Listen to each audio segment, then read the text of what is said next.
Halo guys, gimana nih kabar kalian hari ini? Dimanapun kalian berada, saya doakan dalam keadaan sehat walafiat dan dilancarkan rezekinya. Amin.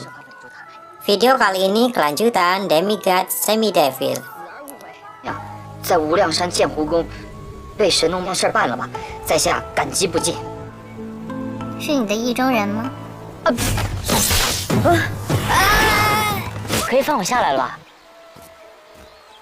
Saat dalam pencarian untuk membebaskan Nona Zhang, di sini Tuan Zhu diperlakukan seperti tawanan oleh Nona Mu. Lalu Tuan Zhu selalu berpikir untuk mencari cara melarikan diri dari Nona Mu. Kali ini ia beralasan ingin buang air kecil. Nona Mu pun melepaskan ikatan Tuan Zhu. Saat ada kesempatan, Tuan Zhu mengambil kuda Nona Mu. Tapi kuda itu malah kembali ke Nona Mu. Hal itu membuat Tuan Zhu sedikit khawatir akan keselamatannya. Di luar dugaan, Nona Mu malah melepaskan Tuan Zhu begitu saja. Tuan Zhu yang lepas dari Nona Mu, ia segera menjauh dari tempat itu. Sesampainya di rumah makan, Tuan Zhu mencoba untuk memesan makanan. Baru saja ia menikmati makanannya, kedua murid sekte pedang tak terukur menghampirinya. Beruntung saat mereka mau menyerang, Nona Mu menghabisi mereka berdua. Lalu Nona Mu akhirnya diikuti oleh Tuan Zhu. Di sini Tuan Zhu merasa jika dekat Nona Mu keselamatannya akan terjaga. Dalam perjalanan mereka dihadang 3 utusan suci Istana Lingju yang mengira jika mereka berdua adalah murid dari sekte pedang tak terukur yang melarikan diri. Tanpa segan Nona Mu menghabisi mereka semua. Kemudian Nona Mu mengambil pakaian dari utusan suci Istana Lingju. Di sini Nona Mu dan Tuan Zhu memakai pakaian tersebut. Setelah usai, mereka pun melanjutkan perjalanan untuk menyelamatkan Nona Zhang yang ditawan oleh sekte Sengnong.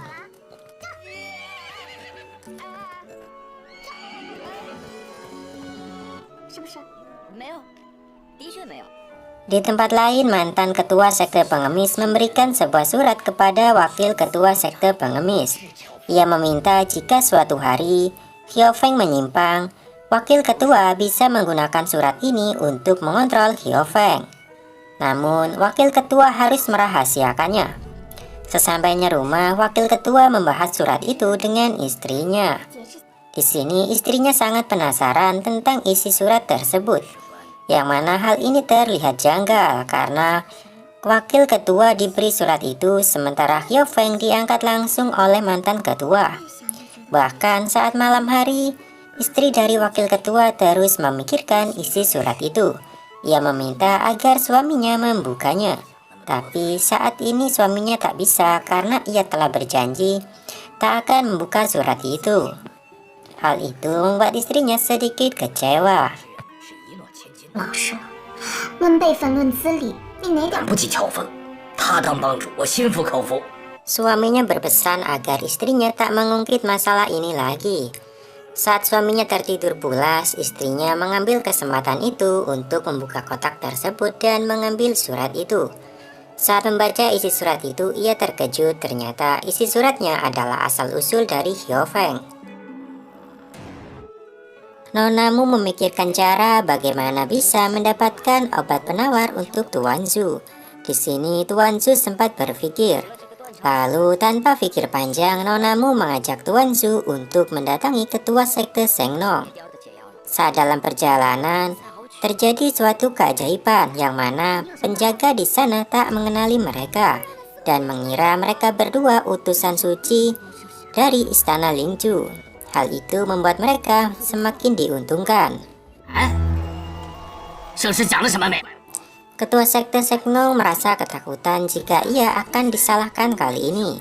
Ia segera menyambut mereka berdua dan melepaskan Nona Zhang. Di sini Nona Zhang belum menyadari penyamaran dari Tuan Zuan. Kemudian mereka berdua meminta obat penawar dari ketua sekte. Setelah itu, ketua sekte memberitahu jika ia telah keracunan akibat digigit oleh cerpelai milik Nona Zhang. Di sini Tuan Zhu meminta agar Nona Mu memberikan sebuah obat. Ketua sekte Sengnong pun percaya akan obat yang mereka berikan. Tanpa buang waktu, mereka berdua segera pergi meninggalkan tempat itu. Setelah merasa aman, di sini Tuan Zhu mulai membuka cadar dan mengatakan kalau ia telah menepati janjinya. Dalam perjalanan ini, terlihat jika Nonamu begitu cemburu dengan kedekatan Nona Zhang dan Tuan Zhu. Ia juga berpesan agar Tuan Zhu menjauh dari Nona Zhang. Tuan Zhu dan Nona Zhang mengikuti Nonamu. Dalam perjalanan mereka dihadang oleh dua nenek yang sempat menawan Nona Zhu. Di sini sempat terjadi perkelahian antara Nona Zhu dan pengikut dari nenek itu. Meski telah diperingatkan, Nona Zhang tetap membawa Tuan Zhu untuk pergi. Namun Tuan Zhu bersikeras ingin menemui Nonamu karena ia berhutang nyawa. Akhirnya, Tuan Zhu pun sampai di sana. Melihat Nonamu terdesak, Tuan Zhu di sini membantunya untuk melarikan diri dari sana. Akhirnya mereka berdua berhasil melarikan diri. Tapi di depan mereka ada sebuah jurang. Dengan terpaksa mereka melompati jurang itu.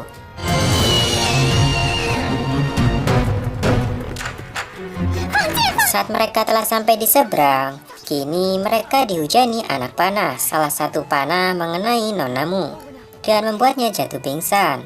Tuan Zhu segera mengobati luka Nonamu dan meminta maaf karena harus mencabut anak panah itu dan membalut lukanya. Sekte pengemis khawatir tentang perkembangan pasukan negara Liao yang semakin maju ke depan dan mendekati perbatasan negara Song. Qiao Feng di sini memiliki pendapat untuk meminta bantuan pengadilan istana guna mengirim pasukan dan meminta mereka untuk mengawasi pergerakan dari pasukan Liao. Tuan Zhu yang melihat para pendekar mencoba naik, ia melempar batu dan mengenai salah satunya hingga ia terjatuh. Lalu ia merasa menyesal telah membunuh seseorang. Di sini, ia mengira jika keluarga di rumah telah menantinya pulang dengan selamat. Lalu Nonamu pun memberikan sebuah jawaban kepadanya. Jika ia tak membunuhnya, maka saat naik ke atas, orang itu akan membunuh dirinya. Jika hanya karena dirinya, Tuan Zhu tak keberatan dan tak akan melawan. Tapi jika akan melukai Nonamu, ia tak ingin hal itu terjadi. Mendengar jawaban Tuan Zhu seperti itu, hati Nonamu mulai luluh kepadanya.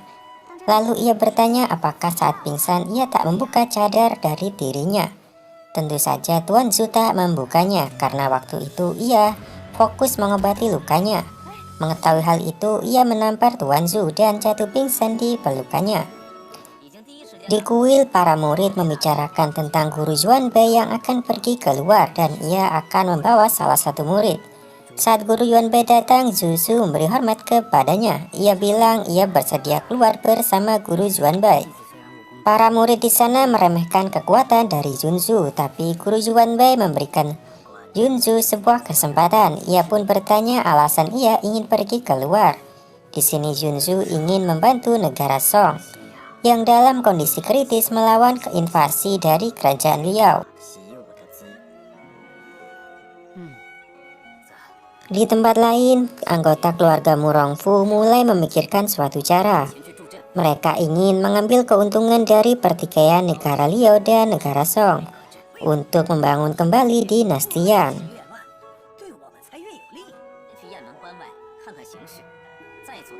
Kemunculan Zhu ketiga dengan tenaga dalam yang begitu kuat membuat Tuan Zhu dan Nonamu menjadi khawatir.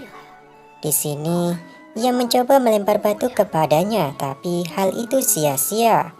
Karena tenaga dalam dari Zhu ketiga begitu kuat, ia dengan mudah memanjat tebing itu dan sampai di atas. Ya, 老子是南海恶神，天下武功。能抵得住南海恶神吗？ Tuan Zhu dengan kecerdasannya, ia berusaha mengecoh dari Zhu ketiga. Ia menyanjung bahwa tenaga dalamnya begitu kuat. Zhu ketiga ingin balas dendam atas kematian muridnya yang dibunuh oleh Nonamu.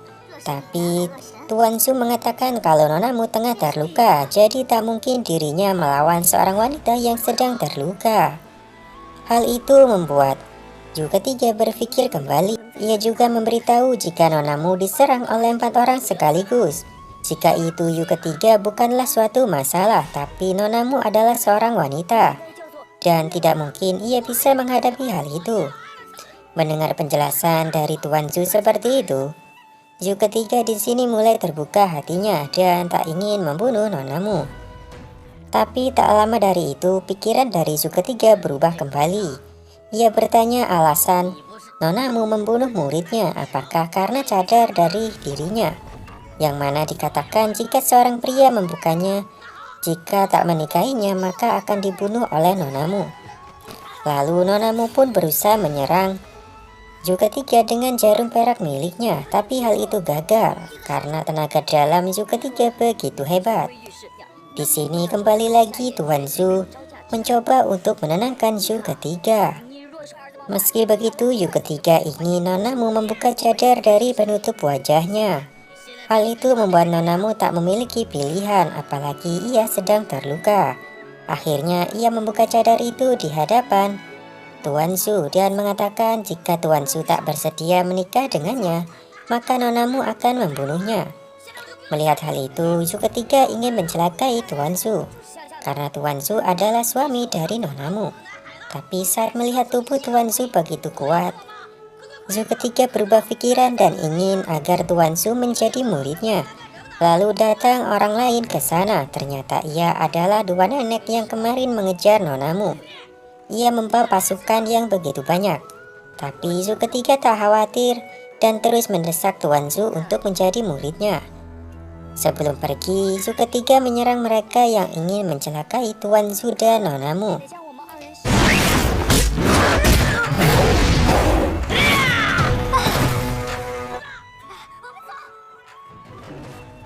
Setelah itu, Zhu ketiga pun pergi meninggalkan mereka. Sementara itu, Ketua Pengemis Xiao Feng telah sampai di markas pusat dari pasukan negara Song. Di sini ia diperlihatkan garis perbatasan, yang mana pasukan negara Song telah terdesak oleh pasukan Liao dan banyak yang terluka. Xiao Feng pun memiliki suatu ide. Untuk menghentikan serangan ini, maka kita harus menangkap rajanya terlebih dahulu. Jenderal pun mengatakan jika kungfu dari Raja Liao begitu kuat, apalagi penjagaannya begitu ketat, jadi hal itu akan sulit untuk dilakukan. Keluarga Murongfu mendatangi sebuah kota perbatasan. Ia ingin melihat situasi antara negara Liao dan negara Song yang tengah berperang sebelum mengambil keputusan. Sementara itu, racun yang ada dalam tubuh Tuan Zhu mulai bereaksi. Ia merasa jika penawar racun yang diberikan oleh ketua sekte Seknong bukanlah yang asli. Di sini nonamu melarang Tuan Zhu untuk memikirkan wanita lain karena dirinya adalah suaminya. Tapi hal itu ditentang oleh Tuan Zhu karena ibunya dan gurunya adalah seorang wanita. Lalu di sini nonamu mulai teringat sumpahnya kepada gurunya saat ia turun gunung. Jika ada seorang pria yang melihat cadarnya, kalau tak dinikahi maka akan dibunuh. Nonamu mengira jika Tuan Zhu tak ingin menikahinya, tapi Tuan Zhu malah mengatakan jika ia bersedia menikahi nonamu. Mendengar hal itu, nonamu pun begitu khawatir dengan kondisi kesehatan dari Tuan Zhu. Tak lama setelah itu, Zhu ketiga datang kembali untuk menanyakan apakah Tuan Zhu bersedia menjadi muridnya kali ini. Di sini Tuan Zhu berpikir keras untuk menolak permintaan dari Zhu ketiga yang akan menjadikan dirinya sebagai muridnya.